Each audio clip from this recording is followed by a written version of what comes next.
દિલ્હીમાં ભાજપની જીતનો એક્ઝિટ પોલનો વર્તારો। નવી દિલ્હી દેશની રાજધાની દિલ્હીમાં 26 વર્ષ બાદ ભાજપ ફરી સત્તા પર આવી શકે છે। બુધવારે વિવિધ એજન્સીઓ દ્વારા એક્ઝિટ પોલ જાહેર કરાયા હતા। મોટાભાગના પોલમાં ભાજપની જીતનું અનુમાન વ્યક્ત કરવામાં આવ્યું છે, જ્યારે આમ આદમી પાર્ટીના શાસનનો અંત આવી શકે છે। વિધાનસભાની 70 બેઠકો ધરાવતા દિલ્હીમાં ભાજપને 39 જ્યારે આમ આદમી પાર્ટીને 30 જેટલા બેઠકો મળવાનું તારણ એક્ઝિટ પોલમાં સામે આવ્યું છે। કોંગ્રેસને 1 કે 2 બેઠક મળી શકે છે। માત્ર માઇન્ડ બ્રિંક દાવો કર્યો છે કે આમ આદમી પાર્ટીના હાથમાં જ સત્તા આવશે। એજન્સીનો દાવો છે કે આ એક્ઝિટ પોલ મતદાન કર્યા બાદ મતદારો પાસેથી જાણેલા અભિપ્રાયના આધારે તૈયાર કરાયો છે। કોણ આવે છે એ તો આવનારો સમય જ બતાવશે।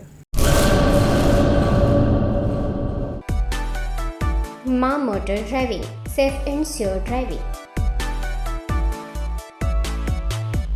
ડ્રાઇવિંગ એ શોખ સાથે આપની મોટી જવાબદારી પણ છે।